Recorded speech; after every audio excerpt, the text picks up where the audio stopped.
Hello students, welcome back to our YouTube channel. आज की class में हम क्लास 10th की फिजिक्स का अगला चैप्टर स्टार्ट कर रहे हैं, जो कि है magnetic effect of electric current, जिसमें हमारा आज का डिस्कशन होगा मैग्नेटिक फील्ड क्या होता है, मैग्नेटिक फील्ड लाइंस क्या होती हैं। साथ में हम डिस्कस करेंगे magnetic field due to a current carrying conductor. साथ में देखेंगे कि सर्कुलर कॉइल होती है, लूप होता है तो उसकी वजह से फील्ड कैसे बनता है। और डिस्कस करेंगे हम सोलेनॉइड क्या होता है, सोलेनॉइड की वजह से बनने वाला फील्ड और उसकी फील्ड लाइंस क्या होती हैं, इलेक्ट्रोमैग्नेट्स क्या होते हैं, इनके बारे में पढ़ेंगे। फिर साथ में डिस्कस करेंगे force on a current carrying conductor placed in uniform magnetic field. Uniform magnetic field के अंदर अगर कोई कंडक्टर प्लेस किया जाता है तो उसके ऊपर फोर्स कितना लगता है, फार्मूला कैसे लिखा जाता है, क्वेश्चन कैसे बनते हैं, उन सबके बारे में पढ़ा जाएगा। लास्ट में हम डिस्कस करेंगे डोमेस्टिक इलेक्ट्रिकल सर्किट, जिनको हम पहले से ऑलरेडी डिस्कस कर चुके हैं करंट इलेक्ट्रिसिटी में, लेकिन कुछ डेफिनेशंस हैं जो यहां पर हम लोग डिस्कस करेंगे। तो आओ शुरू करते हैं आज की क्लास को और देखते हैं सबसे पहले कि मैग्नेटिज्म की शुरुआत कहां से हुई। तो इसके लिए हम एक छोटा सा एक्सपेरिमेंट करते हैं जो पहले से किया गया था, और उसने बताया कि इलेक्ट्रिसिटी और मैग्नेटिज्म, मतलब जो ये चैप्टर हम पढ़ रहे हैं ये और इलेक्ट्रिसिटी दोनों अलग अलग नहीं, एक दूसरे से इंटर रिलेट करते हैं। कैसे? मान लेते हैं कि हमारे पास ये कोई करंट कैरिंग वायर है, ठीक है। इस करंट कैरिंग वायर के पास में एक कोई चार्ज पार्टिकल को प्लेस किया जाए और उसको एक स्पीड दे दी जाए, मतलब इसको इधर रफ्तार दे दी जाए, कुछ स्पीड है इसके पास जिससे चल रहा है, तो इसकी वेलोसिटी v है और इसका चार्ज q है, ठीक है।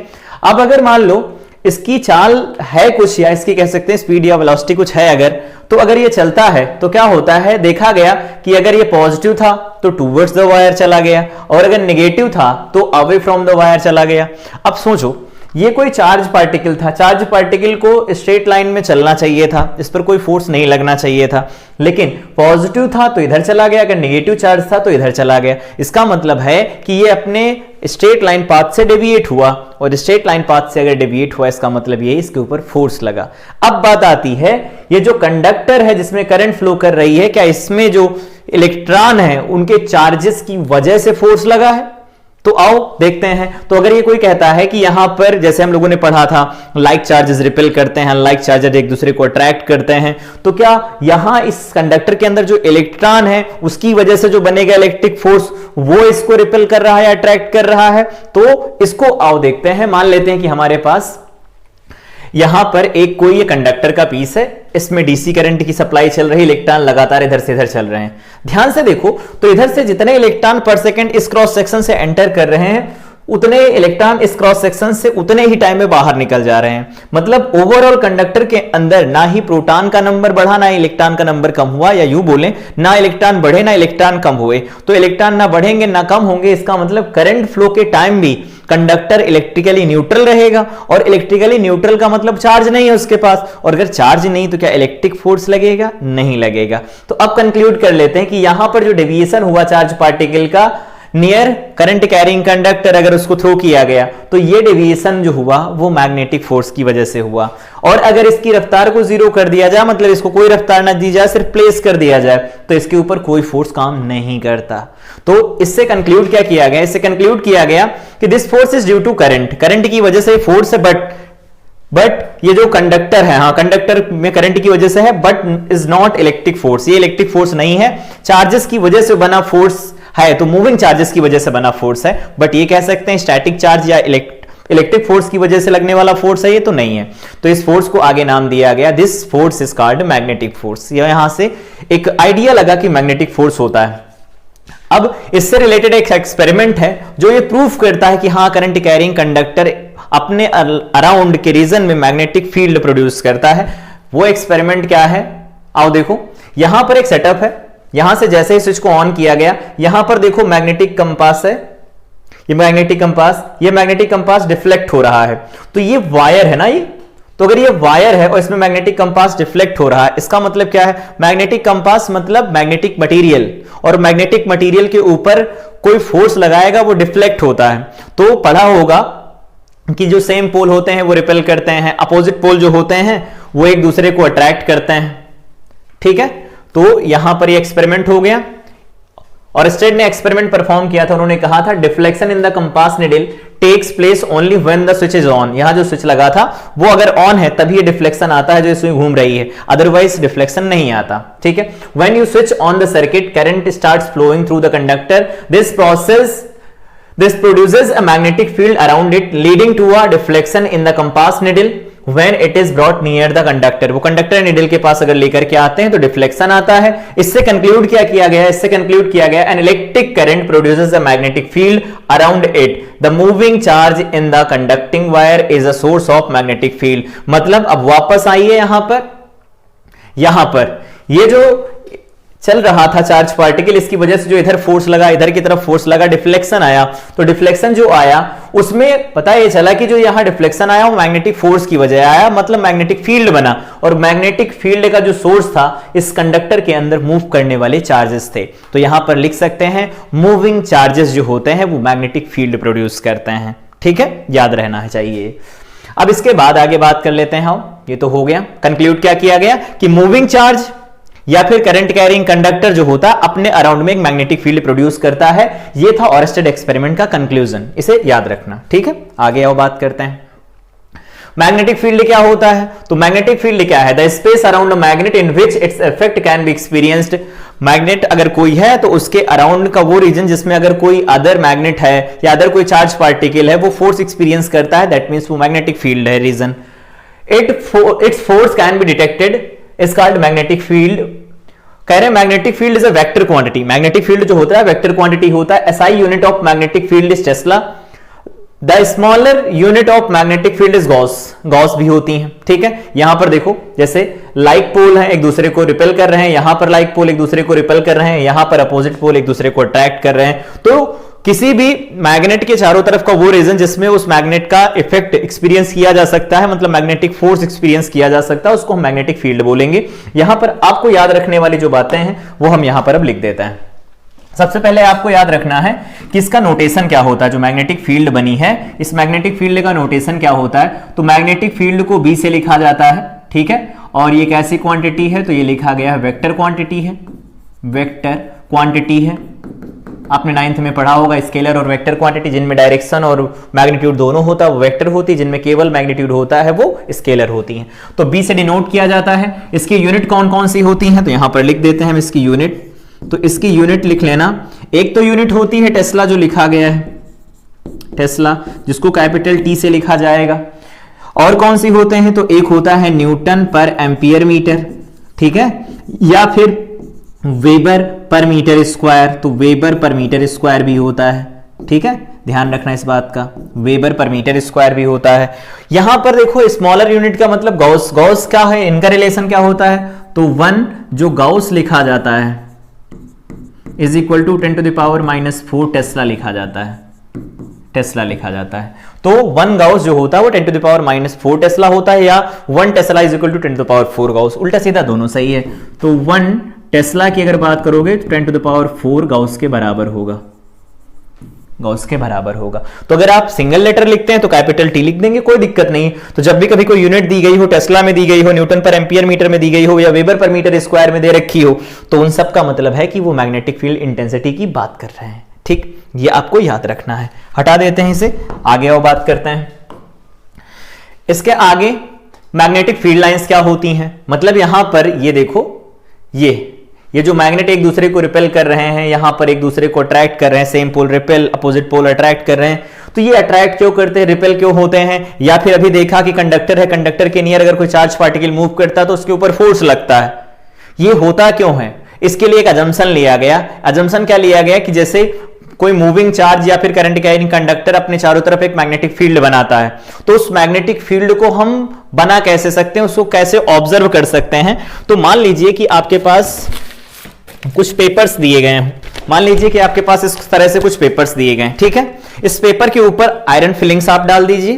ठीक है, और उसके बाद में इसमें से एक पास कर दीजिए। यहां से मान लीजिए कि आपने पास कर दिया, कोई कंडक्टर को पास कर दिया इसके अंदर से होकर के, कुछ इस तरह से, ये ऐसा है, ये इस तरह से।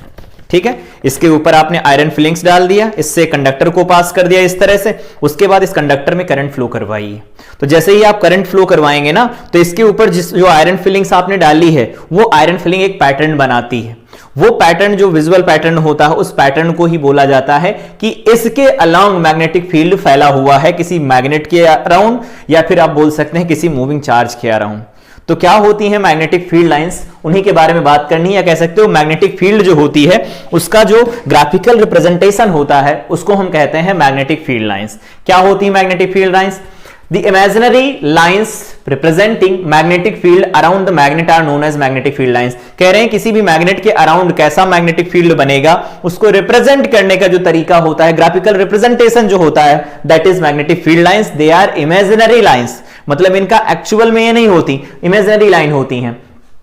When iron fillings are kept near a magnet, iron filling अगर रखी जाती मैग्नेट के near, they get arranged in the pattern which represents the magnetic field lines। मतलब क्या करना है? करना यह है कि जैसे मान लीजिए कि आपने ये कंडक्टर लिया, करंट फ्लो करवाई, इसके ऊपर आयरन फिलिंग्स डाली, देखा कैसा पैटर्न बन रहा है आयरन फिलिंग्स का। या फिर ऐसा नहीं करना है तो मैग्नेट की बात करते हैं, तो क्या कीजिए आप सबसे पहले लीजिए एक आयरन फिलिंग्स एक पेपर पर डाल दीजिए, उसके नीचे मैग्नेट को रख दीजिए पेपर के नीचे। तो जो आयरन फिलिंग्स होती है एक पैटर्न बनाती है, उस पैटर्न जिसके मतलब जिस टाइप का वो पैटर्न बनता है उसी टाइप के पैटर्न को बोला जाता है कि हाँ मैग्नेटिक फील्ड उस जो भी मैग्नेट होगा या करंट कैरिंग कंडक्टर होगा उसकी वजह से जो फील्ड बनेगा वो उसी तरह से फैला हुआ होगा अपनी सराउंडिंग में।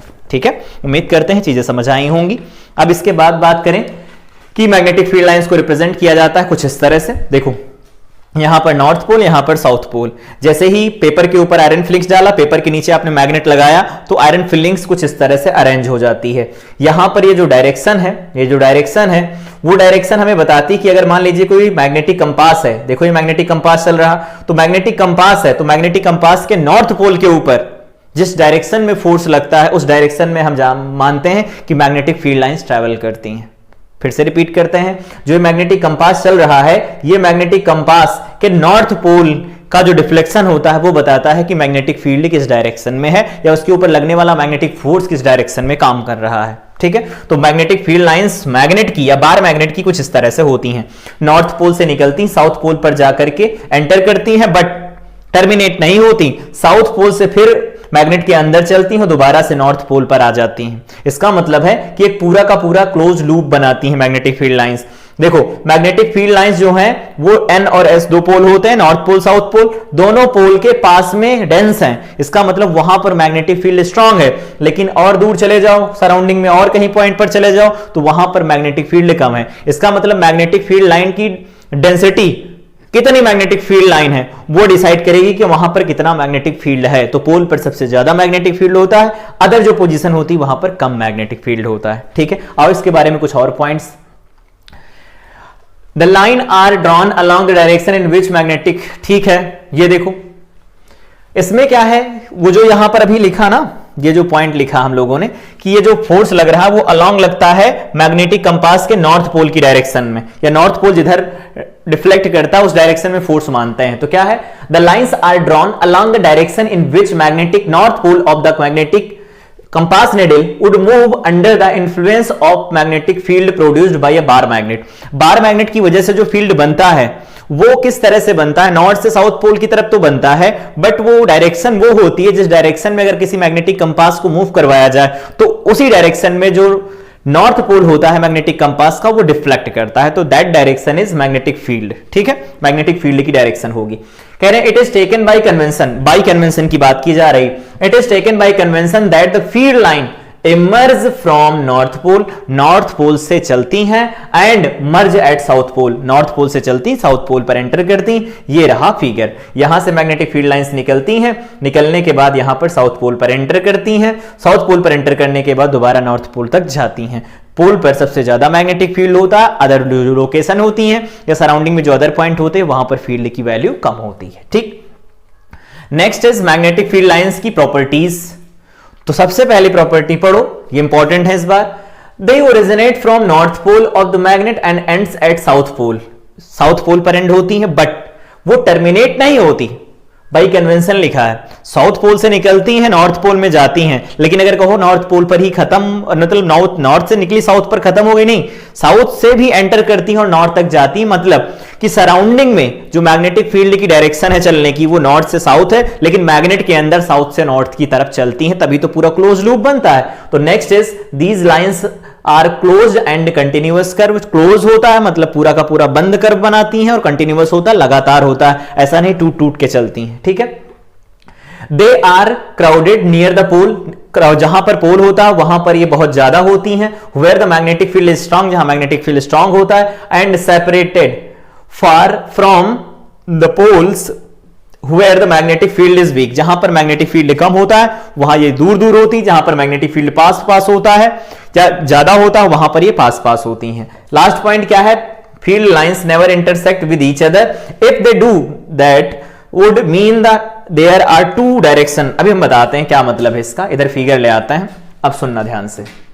ये लास्ट वाला पॉइंट क्या कहना चाहते हैं, ये लास्ट वाले पॉइंट में दरअसल ये कहना चाहते हैं कि मान लीजिए कि ये मैग्नेटिक फील्ड लाइन है, ठीक है, और दूसरी मैग्नेटिक फील्ड लाइन ये है।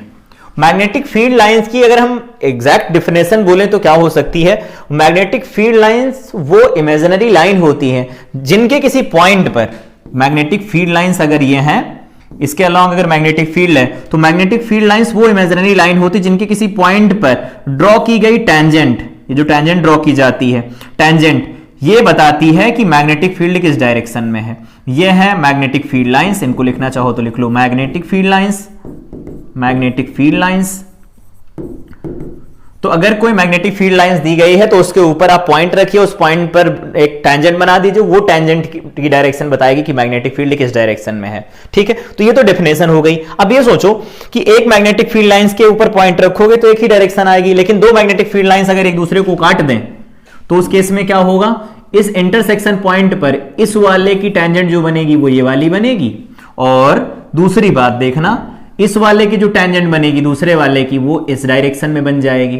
अब ये बताओ एक ही पॉइंट पर मैग्नेटिक फील्ड की दो डायरेक्शन कैसे हो सकती हैं, नहीं हो सकती। इसीलिए ये पॉइंट लिखा गया है कि मैग्नेटिक फील्ड लाइंस अगर दो हैं तो वो एक दूसरे को कभी इंटरसेक्ट नहीं करेंगी, क्योंकि इंटरसेक्शन पॉइंट के ऊपर दो टेंजेंट ड्रॉ की जा सकती हैं जो मैग्नेटिक फील्ड की दो अलग अलग डायरेक्शन को रिप्रेजेंट करेंगी, और किसी पर्टिकुलर पॉइंट के ऊपर मैग्नेटिक फील्ड की दो डायरेक्शन पॉसिबल नहीं है, ठीक है, याद रखना है इसे।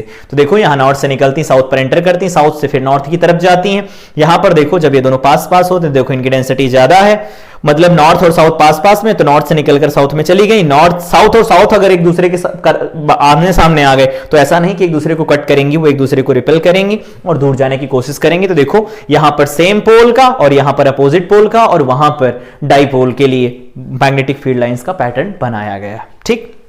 चलो बढ़िया है। तो magnetic field lines are imaginary lines which represents, या कह सकते हो जिनके ऊपर ड्रॉ की गई टेंजेंट जो हमें मैग्नेटिक फील्ड की डायरेक्शन बताती है, उनको हम मैग्नेटिक फील्ड लाइंस बोलते हैं, ठीक है। ये प्रॉपर्टीज हो गई। अब बात करते हैं यहां से अलग अलग शेप के जो कंडक्टर्स होते हैं उनकी वजह से बनने वाला मैग्नेटिक फील्ड की फील्ड लाइंस कैसी होती हैं। तो हमारी हेडिंग है magnetic field due to a current carrying conductor, जिसमें हम देखेंगे कि when a current flows through a conductor a magnetic field is produced around it। इसको हम लोगों ने पहले ही दूसरी स्लाइड पर देख लिया और स्टडी एक्सपेरिमेंट में कि जैसे ही किसी कंडक्टर में करंट फ्लो करती है तो उसके नियर कंपास अगर रखा जाता है, मैग्नेटिक कंपास रखा जाता है तो डिफ्लेक्ट करता है, ये बताता है कि उसने मैग्नेटिक फील्ड प्रोड्यूस किया। तो ये तो बता रहे हैं कि मैग्नेटिक फील्ड प्रोड्यूस होता है, ये बात जानते हैं हम। The pattern of magnetic field produced by a current carrying conductor depends upon its shape। कह रहे हैं वो उस शेप पर डिपेंड करता है जिस शेप का वो कंडक्टर होगा। जैसे पहले की बात करते हैं, स्ट्रेट अगर कंडक्टर है तो उसकी वजह से जो फील्ड बनती कुछ इस तरह से बनती, सर्कुलर फील्ड बनती। अब बनानी कैसे, सेम वही पैटर्न देखना है ना। अगर किसी भी मैग्नेटिक फील्ड लाइन का, तो क्या कीजिए, एक पेपर लीजिए, इसके ऊपर आयरन फिलिंग्स डाल दीजिए, कंडक्टर रख दीजिए, यहां पर आप कंडक्टर रख दीजिए किसी इस तरह से, और उसके बाद में करंट फ्लो करवाइए इसमें। तो जैसे ही आप करंट फ्लो करवाएंगे इसके ऊपर जो आयरन फिलिंग्स पड़ी होगी वो आयरन फिलिंग्स एक पर्टिकुलर पैटर्न बना लेगी और उसी पैटर्न के along magnetic field lines travel करती हैं। ये अजम्पशन हम लेकर के चलते हैं। तो सबसे पहले करना क्या है, कंडक्टर लिया, कंडक्टर के साथ में यहां पर एक पेपर लिया, पेपर पर आयरन फिलिंग्स पड़ी, जैसे करंट फ्लो करेगी वो जो फिलिंग्स होगी वो एक पर्टिकुलर पैटर्न बनाएगी, वो पर्टिकुलर पैटर्न ही रिप्रेजेंट करेगा कि मैग्नेटिक फील्ड लाइंस कैसी हैं, ठीक है। उम्मीद करते हैं चीजें समझ में आई होंगी बहुत ठीक तरीके से। अब देखो इसमें क्या है, करंट ऊपर की तरफ जा रही है, इसमें मैग्नेटिक फील्ड लाइंस इस तरह से हैं। इसमें करंट नीचे की तरफ जा रही है, मैग्नेटिक फील्ड लाइंस देखो इसमें इस तरह से उल्टा है। तो ये कैसे डिसाइड करते हैं कि मैग्नेटिक फील्ड लाइंस की डायरेक्शन कैसी होगी, तो इसके लिए हम यहां पर राइट हैंड थंब रूल का यूज करते हैं। देखिए आप नोटबुक में लिख सकते हैं राइट हैंड थंब रूल लगाया कैसे जाता है। सबसे पहले क्या करते हैं हम, जहां पर करंट फ्लो कर रही हो उस डायरेक्शन में क्या करना है, या ऐसे आओ इधर देख लेते हैं। आप इसको रिटन फॉर्म में अगर लिखना चाहते हैं तो इधर हम रिटन फॉर्म में लिख रखे हैं। देखो कह रहे magnetic field lines around current carrying conductor, कह रहे straight conductor are concentric circle whose centres lie on the circle. अभी तो देख लिया बनी थी। Magnitude of magnetic field produced by a conductor depends upon, ठीक है। अब सुनो ध्यान से, इसके बारे में हम बात करते हैं डिटेल में। अब सबसे पहले यहां पर हमने क्या किया, एक पैटर्न लिया है। यहां पर करंट जा रही है इस डायरेक्शन में, यह है डायरेक्शन ऑफ करंट, ठीक है। आई है, आई की डायरेक्शन है, और यह है प्लेन या कह सकते हो पेपर जिसके ऊपर आयरन फ्लिक्स डाली गई। पैटर्न कुछ इस तरह से बना, ये इस तरह से कुछ पैटर्न बना, ठीक है। इस तरह से कुछ पैटर्न बना। अब इस पैटर्न को देख करके हमें अंदाजा लगाना है कि हाँ कौन सी चीजें कैसे बदल रही हैं, कैसे होंगी वो। तो इसकी वजह से जो फील्ड बनता है, जैसे मान लीजिए कि हम बात करते हैं ऐसा, यहां कहीं पर मान लीजिए कंडक्टर है जिसमें करंट आई है, और इससे परपेंडिकुलर डिस्टेंस चले जाते हैं। मान लेते हैं यहां पर पी पॉइंट है, आर डिस्टेंस पर अगर हमसे कोई पूछता है कि मैग्नेटिक फील्ड कितना होगा, तो जो मैग्नेटिक फील्ड बनता है, पहला पॉइंट देखो लिखा है, जो बी बनेगा वो डायरेक्टली प्रोपोर्शनल होगा करंट के जो इसके अंदर फ्लो कर रही होगी, और दूसरा जो बनेगा वो इनवर्सली प्रोपोर्शनल होगा परपेंडिकुलर डिस्टेंस, मतलब 1/r के डायरेक्टली प्रोपोर्शनल या r के इनवर्सली प्रोपोर्शनल। जब इन दोनों को मिलाएंगे आप तो क्या लिखेंगे, तो कहेंगे बी डायरेक्टली प्रोपोर्शनल होगा I/r। यहां से आपको फार्मूला याद रखना पड़ेगा, B is equal to formula होता है μ0/2π, और इसको लिखा जाता है I/r, ठीक है। तो ये I/r लिखा जाता है, ठीक, ये I/r लिखा जाता है। तो B is equal to μ0/2π, I/r क्या होता है, तो μ0 होती है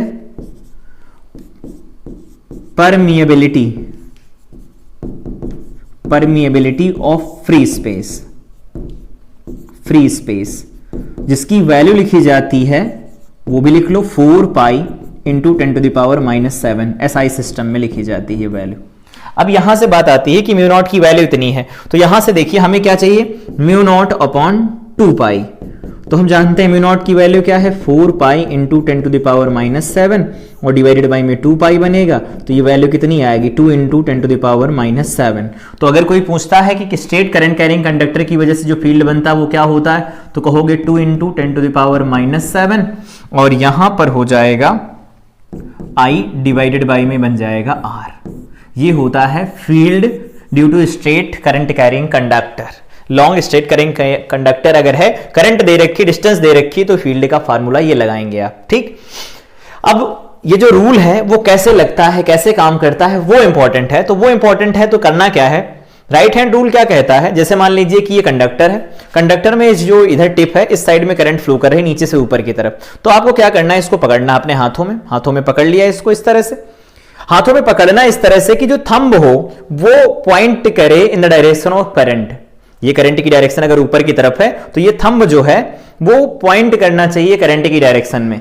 तो हमारी उंगलियां जो होंगी, ये जो उंगलियां होंगी, इनके कर्ल करने की जो डायरेक्शन होती है वो बताती है मैग्नेटिक फील्ड लाइंस का पैटर्न कैसा होगा, ठीक है। तो इसमें ऐसे पकड़िए, तो इस तरह से अगर आप पकड़ेंगे इसे, थंब ऊपर की साइड रहेगा, तो इसमें आप अगर कर्ल करेंगे फिंगर्स को, तो इधर से फिंगर्स अंदर जाती हुई नजर आएंगी और उधर से फिर फिंगर्स बाहर आती हुई नजर आएंगी। मतलब इसमें जो सर्कल्स बनेंगे कुछ इस तरह के कंसेंट्रिक सर्कल्स बनेंगे, जिसका सबका सेंटर इस वायर के ऊपर लाई कर रहा होगा, ठीक है। उम्मीद करते हैं कि ये जो डेरिवेशन था या कह सकते हैं फार्मूला जो है आपके सिलेबस का, वो जस्ट आपको इंफॉर्मेशन के तौर पर याद रखना है। इस पर क्वेश्चन पूछे गए इसलिए बता दिया। बाकी अगर फार्मूला नहीं याद रखना चाहते हैं तो दो प्रॉपर्टी याद रखनी है आपको इस फार्मूले से रिलेटेड, कि करंट की वैल्यू जैसे जैसे कंडक्टर में बढ़ेगी फील्ड बढ़ेगा, डिस्टेंस बढ़ेगी फील्ड कम होगा, ये इंपॉर्टेंट है, ठीक। आगे और बात कर लेते हैं मैक्सवेल्स राइट हैंड रूल। यही जो भी बताया वही है। क्या बोल रहे हैं, if you hold the current carrying straight conductor in your grip of your right hand की ग्रिप में रख रहे हैं आप, इन सच अ वे दैट, इस तरह से stretched thumb points in the direction of current, जो थंब है वो डायरेक्शन ऑफ करंट को रिप्रेजेंट करता है, then the direction of curl of the fingers, तो फिंगर्स के कर्ल करने की जो डायरेक्शन दिखाई जा रही है रेड कलर से जो दिखी है, will give the direction of magnetic field. This rule is also called Maxwell's cork screw rule, ठीक है। कैसे निकालेंगे मैग्नेटिक फील्ड लाइंस की डायरेक्शन, ये बताएगा स्ट्रेट कंडक्टर की वजह से, ठीक है।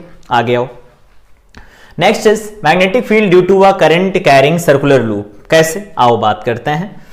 The magnetic field lines due to a circular coil is shown in the figure. ठीक है, देखो फिगर बना है, इसमें दिखाई गई हैं। At every point on the circular current carrying loop the magnetic field is in the form of concentric circle. ये भी कंसेंट्रिक सर्किल बनाता है। Around it as we move away from it the circles would become larger. Circle larger होंगे मतलब field lines के बीच का gap बढ़ेगा तो फील्ड वीक हो जाएगा। अभी देखा फील्ड की प्रॉपर्टी में, ठीक है, मैग्नेटिक फील्ड लाइंस की प्रॉपर्टी में। Would become larger and larger when we reach the centre of the loop the field appears to be a straight line. देखो स्ट्रेट लाइन दिख रहा है लगभग में वो। तो क्या है, यहां पर एक सर्कुलर लूप लिया गया, ठीक है। तो सर्कुलर लूप कुछ इस तरह से लिया गया, जैसे अभी हम समझ रहे थे, कुछ इस तरह से। मान लीजिए ये पेपर है, इसमें सर्कुलर लूप लिया गया, यहां से यहां तक सर्कुलर लूप है और बाकी का बचा आधा नीचे, करंट फ्लो करवाई गई। इसके ऊपर जो आयरन स्प्रिंग्स डाली गई वो कुछ इस तरह का पैटर्न बना रही थी। तो पता चला कि हाँ, मैग्नेटिक फील्ड लाइंस जो होती हैं वो कुछ इस तरह से होती हैं, ठीक। करंट फ्लो करेगी तभी मैग्नेटिक फील्ड लाइंस आएंगी, क्योंकि हम पढ़ ही रहे हैं magnetic field due to current, current की वजह से जो मैग्नेटिक फील्ड प्रोड्यूस होता है उसके बारे में पढ़ रहे हैं, ठीक है। अब ये हो गया, ये तो ठीक है। इससे रिलेटेड जो फार्मूला है वो इंपॉर्टेंट है आपके लिए। फार्मूला क्या है, कह रहे the magnetic field produced by current carrying conduct circular wire is given at a point. क्या कह रहे हैं, कैसे कैसे होता है, ये थोड़ी मैथ है, आओ देख लेते हैं, यहीं पर आओ देख लेते हैं। इन्होंने कहा है डायरेक्टली प्रोपोर्शनल होता है अमाउंट ऑफ करंट, जो कि करंट होगी उसके अमाउंट के डायरेक्टली प्रोपोर्शनल होता है। तो जो बी बनेगा वो करंट की डायरेक्टली प्रोपोर्शनल होगा। फिर कह रहे हैं directly proportional to the number of turns, तो डायरेक्टली प्रोपोर्शनल होता है नंबर ऑफ टर्न्स के। होता क्यों है, तो ये मान लीजिए कि आपके पास एक छल्ला है, ठीक है, उस छल्ले में करंट फ्लो कर रही हो, थोड़ा सा कटा होगा तभी फ्लो करवाएंगे, और एक छल्ले की वजह से करंट फ्लो करे, एक और छल्ला ले लीजिए उसी के साथ में रखिए, सेम डायरेक्शन में करंट फ्लो करवाइए, तो एक की वजह से जो फील्ड बनेगा, दूसरे की वजह से जो फील्ड बनेगा, तीसरे की वजह से जो फील्ड बनेगा, सबकी डायरेक्शन तो एक ही आएगी। और ये एक वेक्टर क्वांटिटी है तो ये ऐड होती चली जाएगी, तो बनने वाला जो नेट फील्ड होगा वो बढ़ जाएगा। इसका मतलब है कि जैसे जैसे आप नंबर ऑफ टर्न्स बढ़ाएंगे, करंट की वैल्यू जैसे जैसे आप बढ़ाएंगे, यहां पर बी की वैल्यू बढ़ती जाएगी। करंट की वैल्यू आप कम करेंगे तो बी की वैल्यू होगी कम होती जाएगी। इस तरह से अगर आप नंबर ऑफ टर्न्स बढ़ाएंगे तो बी की वैल्यू बढ़ती जाएगी, और अगर आप नंबर ऑफ टर्न्स कम करेंगे तो बी की वैल्यू कम होती जाएगी, या मैग्नेटिक फील्ड की वैल्यू कम होती जाएगी।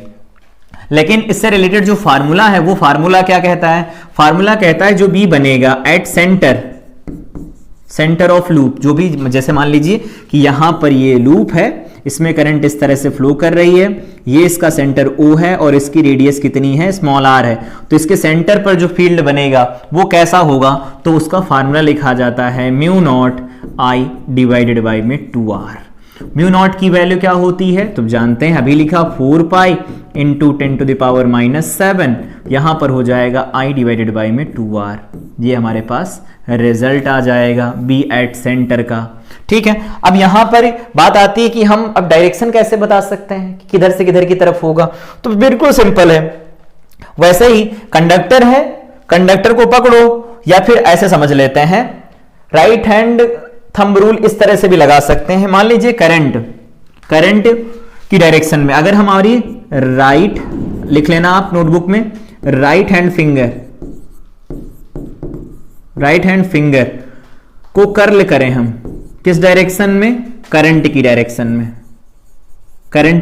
में, तो जो थंब होता है, थंब वो रिप्रेजेंट करता है बी की डायरेक्शन को। तो ठीक है, क्या करना है, इस तरह से करंट फ्लो कर रही तो आप करंट की डायरेक्शन में फिंगर्स को कर्ल कीजिए, तो थंब कहां आ रहा है, आप लोगों की तरफ। इसका मतलब यहां पर जो फील्ड बनेगा इसके सेंटर पर वो बाहर की तरफ बनेगा, तो यहां से फील्ड निकलेगा और किनारे किनारे से फील्ड अंदर जाएगा। तो अगर आप फील्ड लाइंस की बात करें तो कुछ इस तरह से होगा, यहां से इस तरह से, इस तरह से, इस तरह से बनेंगी फील्ड लाइंस। इधर से फील्ड लाइंस बाहर निकलेंगी, इधर से अंदर जाएंगी, तो इधर से अंदर जाएंगी, इधर से बाहर निकल रही होंगी फील्ड लाइंस। तो इस तरह से सर्कल्स बनेंगे। उम्मीद करते हैं कि आप बना लेंगे। जो फार्मूला लिखा है आपको नोट कर लेना है।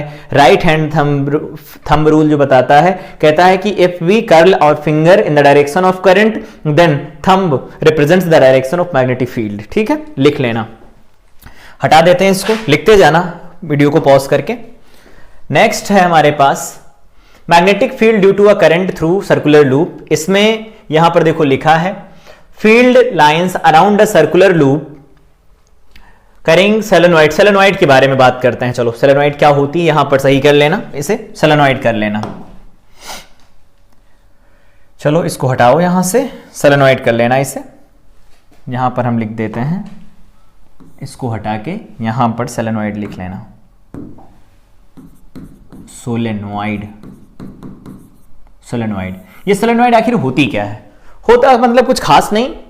जैसे मान लीजिए वायर है, वायर को आप खूब सारे नंबर ऑफ टन्स में लपेट दीजिए, तो नंबर ऑफ टन्स में जब लपेट देंगे तो उसी को बोला जाता है कि मैग्नेटिक, ये सोलेनॉइड बन जाएगी, या कह सकते हैं सोलेनॉइड बन जाएगी, सिंपल। तो कह रहे हैं field lines around the current carrying solenoid, ये करंट कैरिंग सोलेनॉइड है। देखो यहां पर वायर को ही लपेट दिया गया है, बैटरी लगाई गई, करंट फ्लो करवा दिया, करंट फ्लो करवाया गया, तो देखो इस तरह की मैग्नेटिक फील्ड लाइंस बनी।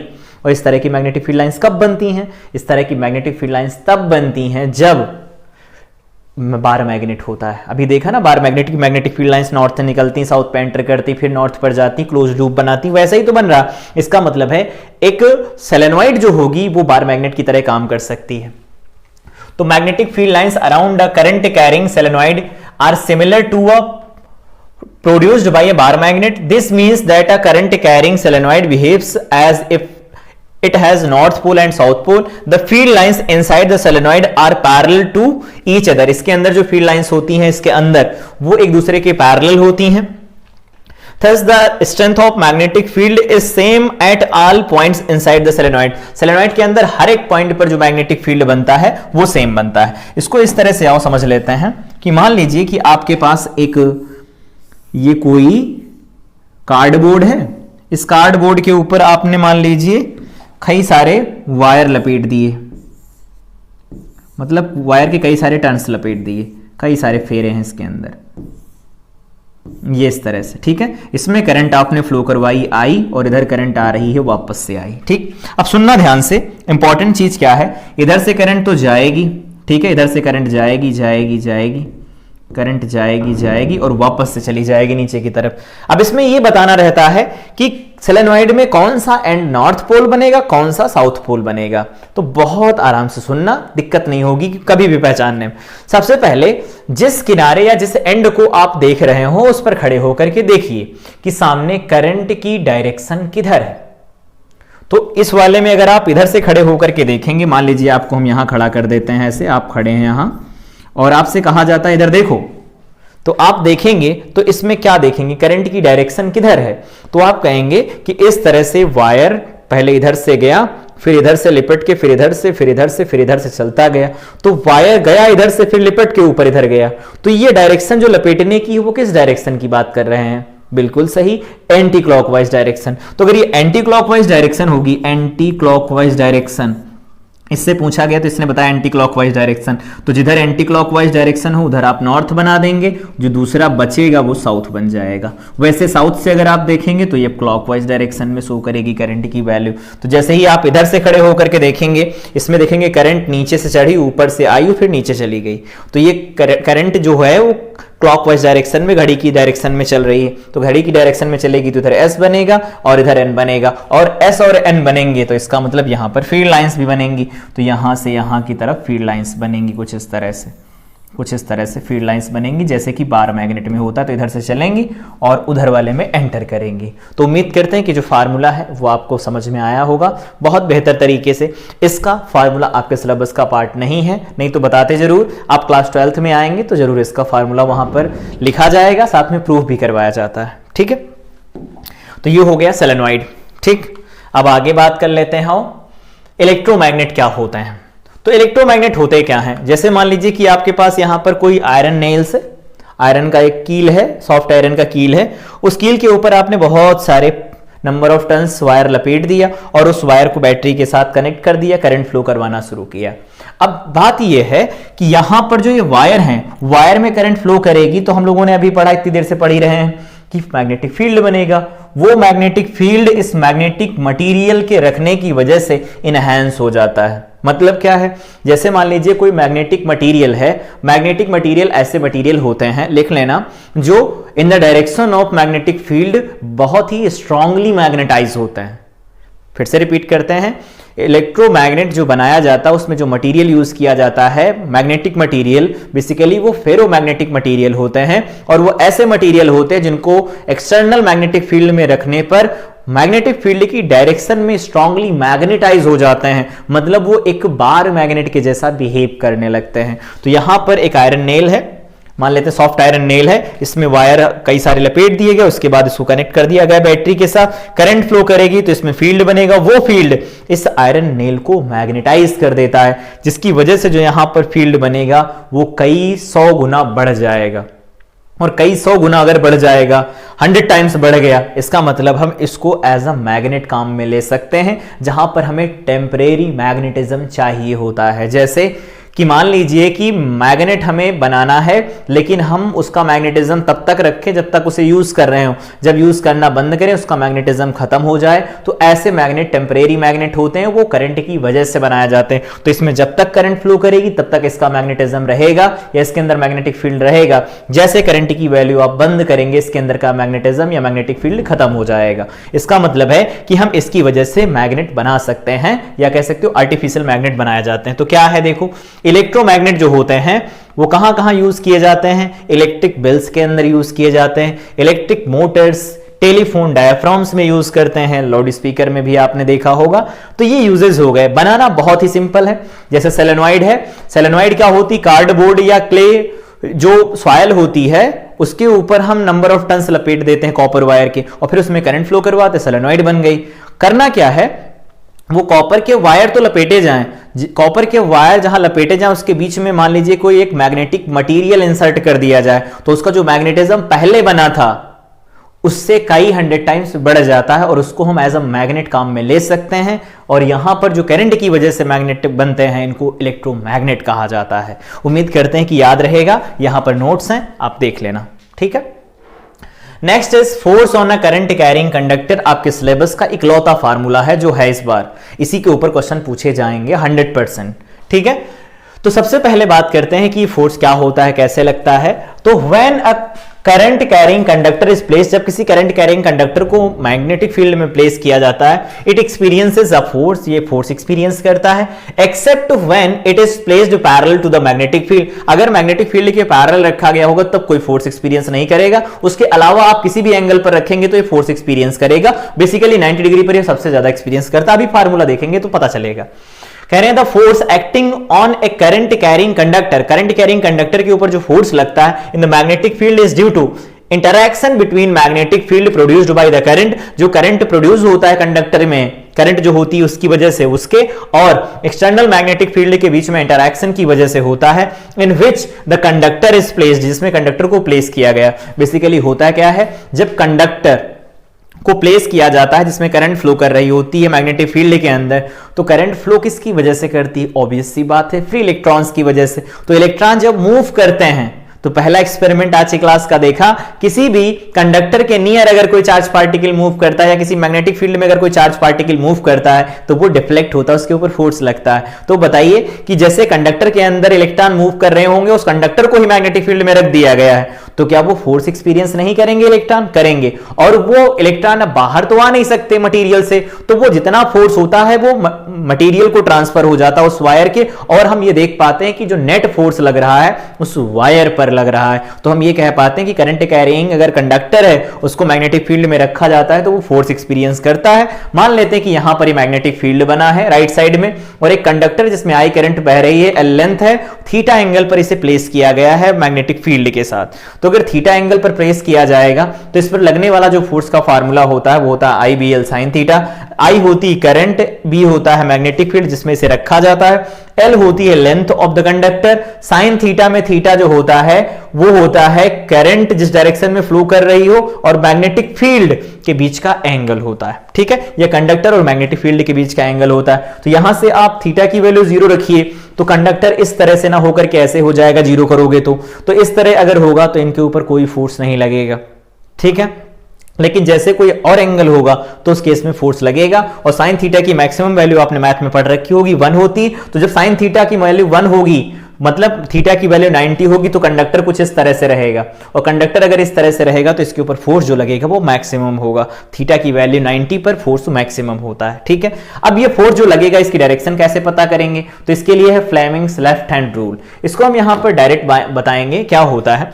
आपको ऐसे याद रखना है, आप याद रखेंगे FBI, ऐसे लेफ्ट हैंड रूल इस तरह से काम करता है। एक मिनट, आपको करना क्या है, सबसे पहले आपको अपने लेफ्ट हैंड की ये इंडेक्स फिंगर और मिडिल फिंगर और साथ में थंब को एक दूसरे के म्यूचुअली परपेंडिकुलर रखना है। देखो इधर से देखो आप, या इधर से देखो आप, या इधर से देखो, सबके सब परपेंडिकुलर दिख रहे होंगे।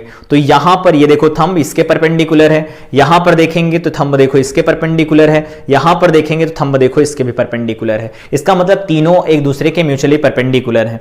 तो कहते हैं फ्लेमिंग लेफ्ट हैंड रूल कहता है, फ्लेमिंग कहते हैं कि यदि हम अपने लेफ्ट हैंड को इस तरह से स्ट्रेच करें कि थंब और इंडेक्स फिंगर और मिडिल फिंगर एक दूसरे के साथ 90 डिग्री पर हों, तब अगर इंडेक्स फिंगर मैग्नेटिक फील्ड की डायरेक्शन में है, ठीक है, और मिडिल फिंगर है वो करंट की डायरेक्शन है, तो थंब जो होता है वो कंडक्टर पर लगने वाले फोर्स की डायरेक्शन को रिप्रेजेंट करता है। फिर से रिपीट करते हैं, if we stretch our right hand in such a way that right hand finger, या कह सकते हो right hand thumb, index finger and middle finger are mutually perpendicular, एक दूसरे के परपेंडिकुलर हो, और जो मैग्नेटिक फील्ड होता है वो अगर इंडेक्स फिंगर को रिप्रेजेंट करता है, या कह सकते हो if index finger is pointing towards the magnetic field and middle finger in the direction of current, then thumb will represent the direction of force acting on the conductor. Conductor के ऊपर जो force लग रहा होगा उसकी direction को वो represent करता है।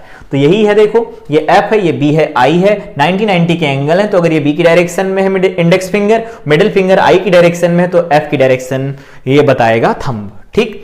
यहां पर आइए लगा के देखते हैं।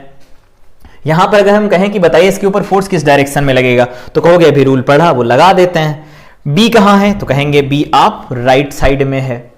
तो करंट कहां है, तो करंट आप कहेंगे इधर तरफ है, तो B तो उधर की तरफ है, करंट किधर की तरफ है, तो करंट इधर की तरफ है। देखो B उधर की तरफ, करंट इधर की तरफ है, तो इस कंडक्टर के ऊपर जो फोर्स लगने वाला है वो अंदर की तरफ लगेगा। सिंपल सी बात है, इसको ऐसे भी समझ सकते हैं आप। यहां से एक बार एग्जांपल लेकर के देख लेते हैं, कोई जल्दी नहीं है।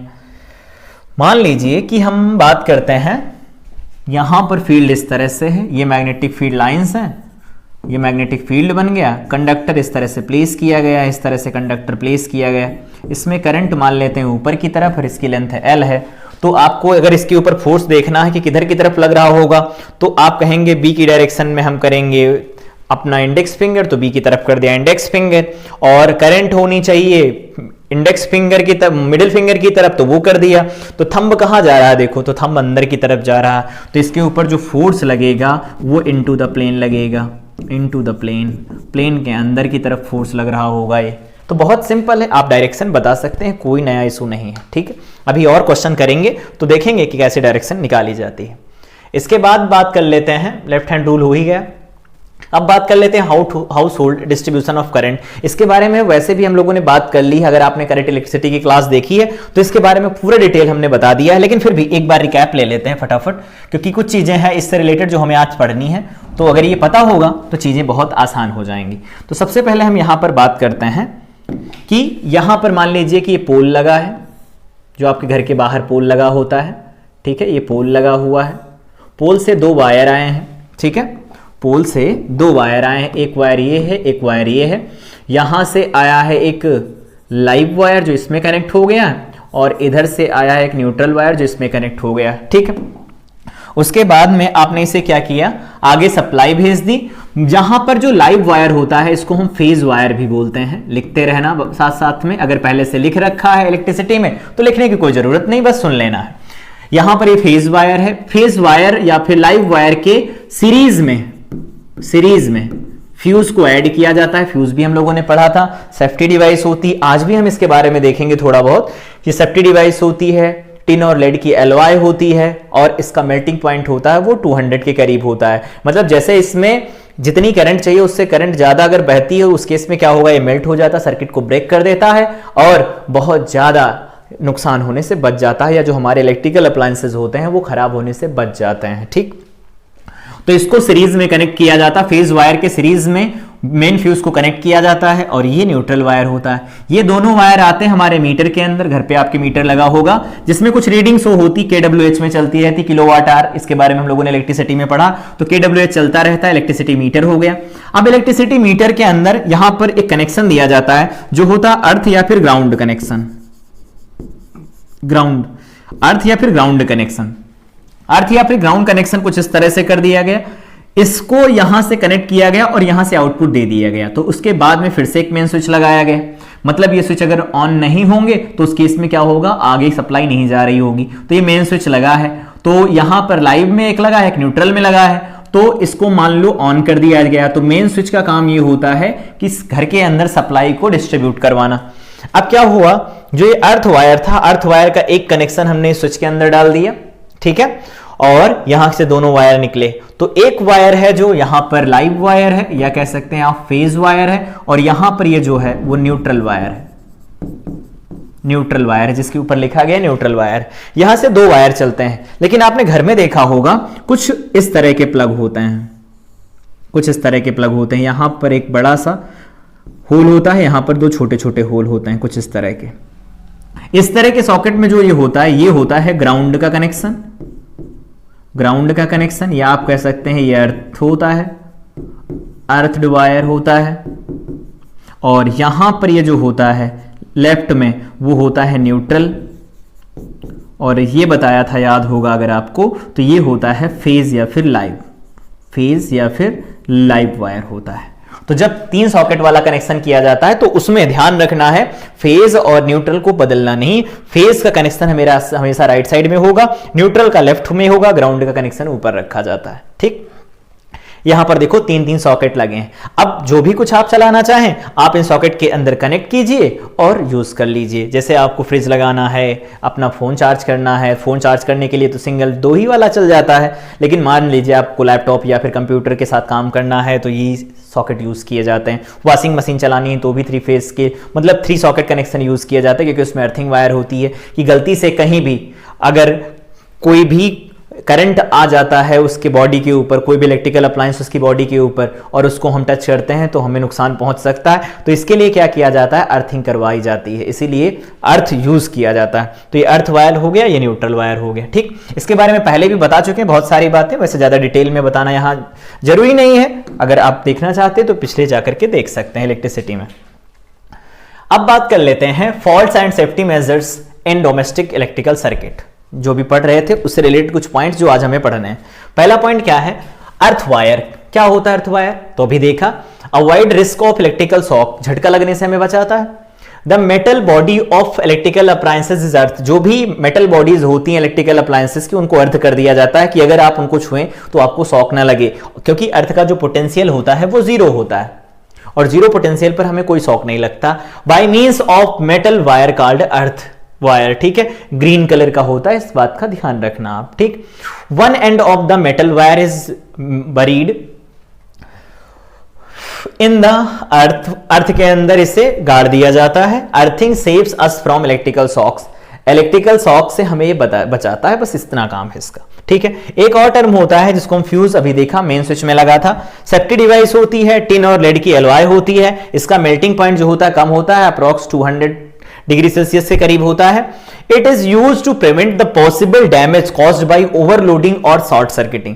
ये क्या है, जैसे मान लीजिए कि आपने एक साथ घर के जो हैवी लोड हैं उनको सबको चला दिया, मान लीजिए आपने वॉशिंग मशीन चला दिया और प्रेस चला दिया, और मान लीजिए कि आपने कूलर भी साथ में चला दिया, और जितने भी हैं बड़े हैवी लोड हैं, मोटर भी चला दिया, सब चला दिया आपने, तो उस केस में क्या होगा, सब तो करंट लेंगे ना सर्किट से, तो सब अगर सर्किट से करंट ले रहे होंगे तो उस केस में क्या होगा, आने वाली करंट की वैल्यू बढ़ जाएगी। तो आने वाली करंट की वैल्यू बढ़ेगी तो हम लोगों ने heating effect of electric current में पढ़ा है कि करंट की वैल्यू अगर बढ़ेगी तो हीट लॉस भी बढ़ेगा कंडक्टर के अंदर, और हीट लॉस बढ़ेगा तो कंडक्टर के बर्न होने के चांसेस बढ़ जाते हैं, इसको बोला जाता है ओवरलोडिंग। अब ये शॉर्ट सर्किटिंग क्या होता है, तो मान लीजिए कहीं पर गलती से न्यूट्रल और ये जो तुम्हारा फेज वायर या लाइव वायर है कहीं कनेक्ट हो गए गलती से, या गलती से नहीं हुए, आपने एक कंडक्टर लिया, कोई तार लिया और जाके कनेक्ट करवा दिया जानबूझ के, तो इस केस में क्या होगा, रेजिस्टेंस जो होगा उस वायर का वो तो बहुत छोटा होगा, और रेजिस्टेंस छोटा होगा तो अचानक से क्या होगा, करंट की वैल्यू बढ़ जाएगी अकॉर्डिंग टू ओम्स लॉ, और करंट की वैल्यू बढ़ेगी तो इसको बोला जाता है शॉर्ट सर्किटिंग। करंट बढ़ेगी तो हीट लॉस बढ़ेगा, हीट लॉस बढ़ेगा तो उस केस में क्या होगा, वो बर्न होने के चांसेस बढ़ जाते हैं वायर के, जिससे कि काफी नुकसान हो सकता है। तो आओ इन दोनों को पढ़ लेते हैं कि ओवरलोडिंग और शॉर्ट सर्किटिंग क्या होती है। पहले शॉर्ट सर्किटिंग देखो क्या है।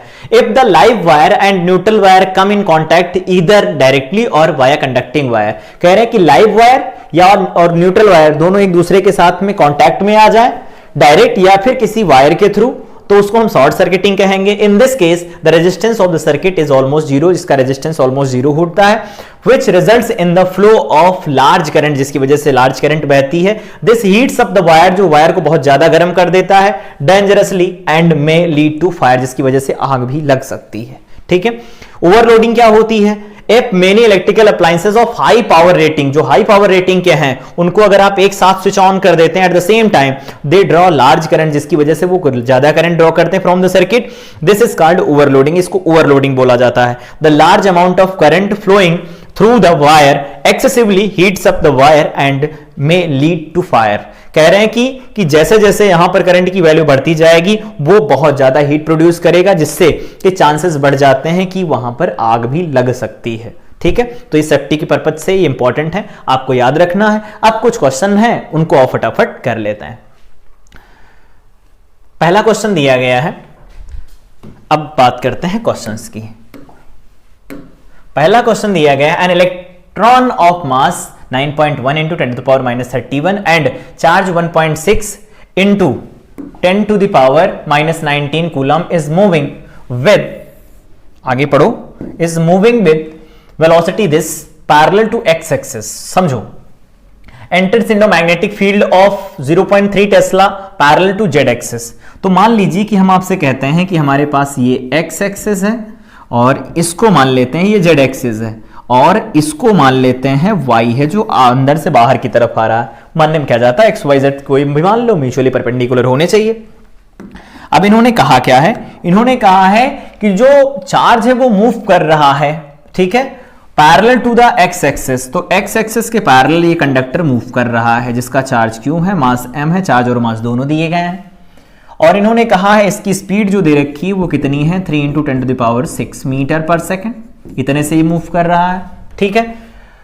जो फील्ड लगा है वो ऊपर की साइड लगा है, फील्ड जो है इधर की तरफ लगा है, मैग्नेटिक फील्ड इन्होंने कहा जेड एक्सिस के अलोंग लगा है, तो जेड एक्सिस के अलोंग लगा है और कितना रखता है वैल्यू 0.3 टेस्ला, तो कैपिटल टी लिख दो, अभी देखा था। Determine the force on electron, तो इलेक्ट्रॉन के ऊपर फोर्स कितना लगेगा, याद रखना।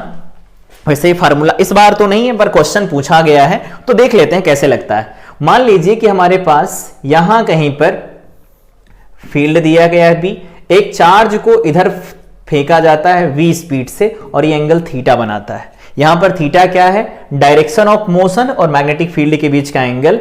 तो अगर क्यू चार्ज होता है तो इसके ऊपर जो फोर्स लगता है वो लिखा जाता है Q V B sine theta. आपको इसे नोटबुक में नोट कर लेना है।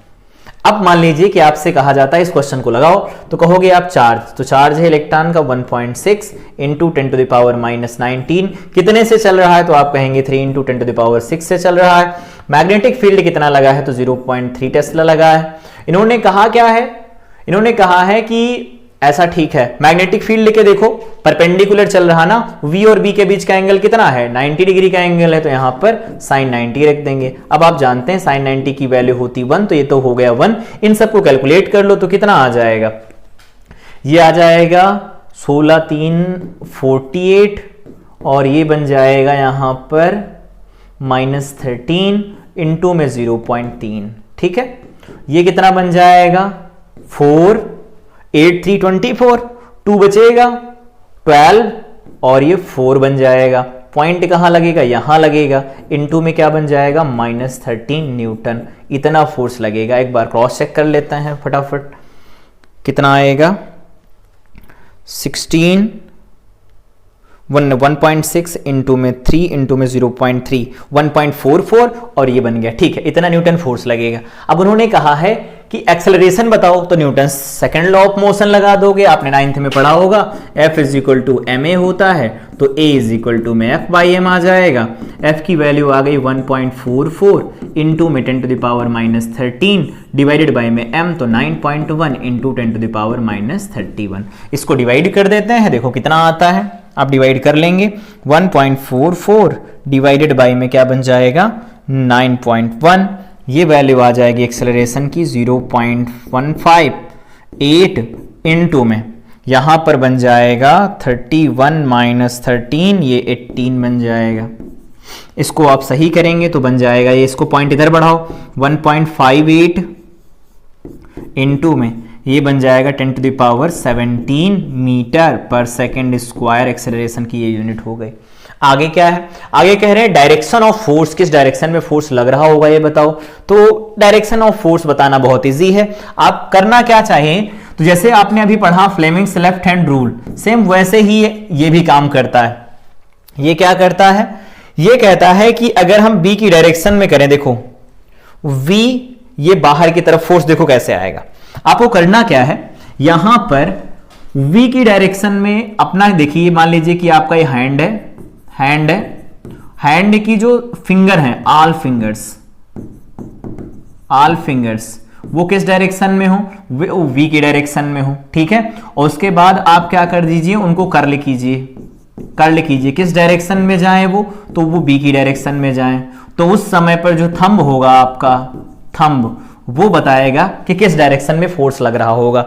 काफी अच्छा क्वेश्चन है, इसलिए धीरे धीरे कर रहे हैं, इससे रिलेटेड पॉइंट भी आपको याद रखना है।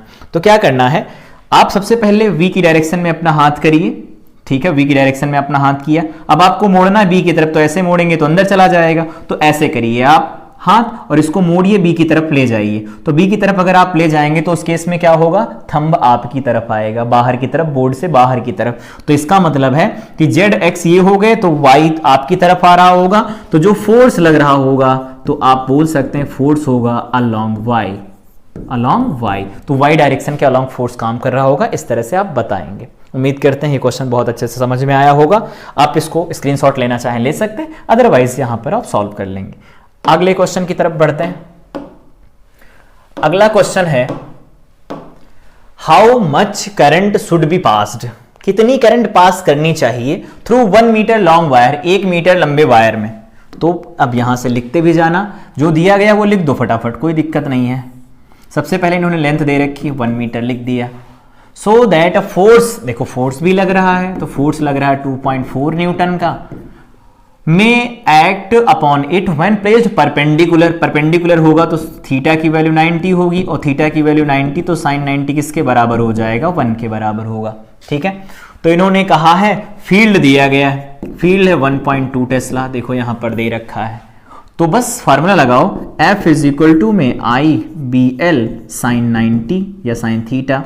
F की वैल्यू कितनी, तो बोलोगे 2.4 है, I की वैल्यू निकालनी है, B कितना 1.2 है, L 1 मीटर दे रखा है, 1 मीटर दे रखा है, इनटू में साइन थीटा में साइन 90 हो जाएगा। साइन 90 की वैल्यू 1 होती है, यहां पर ये 1 है ही, इससे अगर आप इसे कैंसिल करवाएंगे तो ये देखो 2 आ जाएगा I की वैल्यू। तो यहां से पता चला I इज इक्वल टू में क्या आएगा, 2 एम्पियर। अगर आप करंट फ्लो करवा देंगे इसके अंदर तो उसके ऊपर इतना फोर्स काम करेगा इस मैग्नेटिक फील्ड के अंदर, ठीक। ये हो गया, इसके आगे और बात कर लेते हैं। नेक्स्ट क्वेश्चन दिया गया है, कह रहे हैं current of 5 ampere is passing through an infinitely long straight conductor. वैसे तो इसका फार्मूला आपके सिलेबस में नहीं, फिर भी अभी बताया है, वही बस आपको लगा देना है। तो करना क्या है, सबसे पहले क्या दिया है, इन्होंने कहा करंट दे रखी है, तो करंट कितनी है 5 एम्पियर की, तो I इज इक्वल टू में 5 एम्पियर करंट है, वो पास करे लॉन्ग स्ट्रेट कंडक्टर में, मतलब जो फार्मूला पढ़ा वो लग जाएगा। Calculate the magnetic field intensity at a distance, तो R दे रखा कितना 10 सेंटीमीटर। ये 10 सेंटीमीटर अच्छा नहीं लग रहा है, तो 10 into 10 to the power -2 metre कर लीजिए। ऐसे ही तो बदलते हैं आप -2 से, मतलब इससे पहले आप 100 से डिवाइड करेंगे, तो 100 से डिवाइड करने का मतलब पावर ऊपर भेज देंगे, तो ये यहां से कितना निकल के आ जाएगा। या फिर आप ऐसे लिख दीजिए इसे 10 यहां पर 1 तो 10 टू द पावर -1 मीटर, या फिर आप इसको लिख सकते हैं 0.1 मीटर, जैसा चाहे वैसा लिख लीजिए, कोई दिक्कत नहीं है।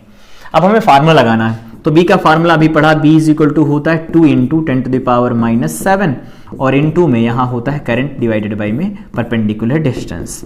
तो 2 into 10 to the power -7, I की वैल्यू कितनी है, तो I है 5 एम्पियर और R की वैल्यू 0.1 है।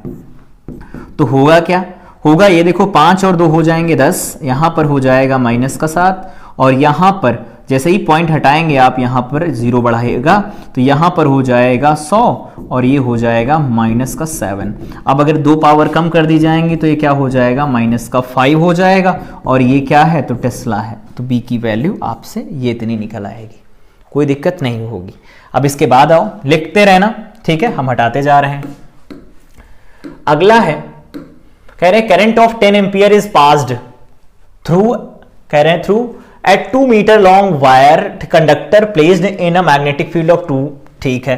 तो इन्होंने क्या कहा, इन्होंने कहा कि करंट जो है वो 10 एम्पियर है, 2 मीटर लॉन्ग वायर में पास कर रही है। तो करंट है 10 एम्पियर, 2 मीटर लॉन्ग वायर में पास कर रही है, मैग्नेटिक फील्ड है 2 Tesla. Calculate force on conductor, कह रहे हैं ये पैरेलल है, कोई दिक्कत नहीं है। F का फार्मूला तो पता है ना हमें, F का फार्मूला होता है IBL sin थीटा। तो अगर हम A पॉइंट की बात करते हैं तो F इज इक्वल टू में I की वैल्यू 10, B की वैल्यू 2, L की वैल्यू 2, यहां पर साइन क्या रखा जाएगा, तो 0 रखा जाएगा पैरेलल के लिए। जिधर फील्ड उधर ही कंडक्टर रख दिया तो इसके ऊपर कोई फोर्स काम नहीं करता। अभी हम लोगों ने फोर्स के फार्मूले में और डेफिनेशन में भी यही देखा था। फिर कह रहे हैं कि परपेंडिकुलर प्लेस करो, हाँ अब ठीक है, परपेंडिकुलर प्लेस करेंगे तो यहां पर आ जाएगा F इज इक्वल टू में I B और यहां पर हो जाएगा L और ये साइन 90 बन जाएगा, यहां साइन 90 की वैल्यू 1 हो जाएगी। तो F इज इक्वल टू कितना आ जाएगा, 2 2 4 40 न्यूटन आ जाएगा फोर्स। C पॉइंट क्या है, सी पॉइंट में कहा 45 डिग्री का एंगल बनाता हो, तो फिर से फार्मूला लगाएंगे आप 10 इंटू में 2 यहां पर साइन 45 हो जाएगा। साइन 45 की वैल्यू 1/√2 होती है, ये 40 हो जाएगा, इंटू में 1/√2 हो जाएगा। तो इसको आप लिखेंगे 2 और ये लिख देंगे 20, इंटू में 1/√2 होगा। इससे इसे काट दीजिए √2 तो ये हो जाएगा 20√2 न्यूटन। इतना फोर्स काम कर रहा होगा। देखो जो भी फार्मूले अभी पढ़े बस उनको लगाते जाना है, जैसा कहते जाओ वैसा करते जाओ, कोई दिक्कत नहीं होगी, ठीक है। इसके बाद यहां पर हम लोगों ने सारी चीजों को कंप्लीट कर लिया। यहां पर ये भी क्वेश्चन हो गया, ये सारी चीजें कंप्लीट हो गई। तो ये आज की क्लास थी जिसमें हम लोगों ने इन सारे पॉइंट्स को कवर कर लिया। अभी आप बोल सकते हैं ये वन शॉट क्लास थी जिसमें हम लोगों ने सारी चीजों को कंप्लीट किया है। इसके बाद आप जितने भी क्वेश्चन आपके टेक्स्ट बुक में दिए गए हैं या आपने कोई अनसॉल्व पेपर खरीदा है, जो भी हैं उनको आप बहुत इजीली लगा सकते हैं। जितना था वो मैंने आपको पढ़ा दिया है, काफ़ी उससे ज़्यादा ही पढ़ा दिया है। तो जितना पढ़ा है उसको अब आप रिवाइज करेंगे, आप बार बार उनके ऊपर क्वेश्चन प्रैक्टिस करेंगे। उम्मीद करते हैं कि आपसे बहुत अच्छे से क्वेश्चन बनेंगे। तो इस क्लास के नोट्स भी आपको मिल जाएंगे, तो आप वहां से जाकर के डाउनलोड कर सकते हैं।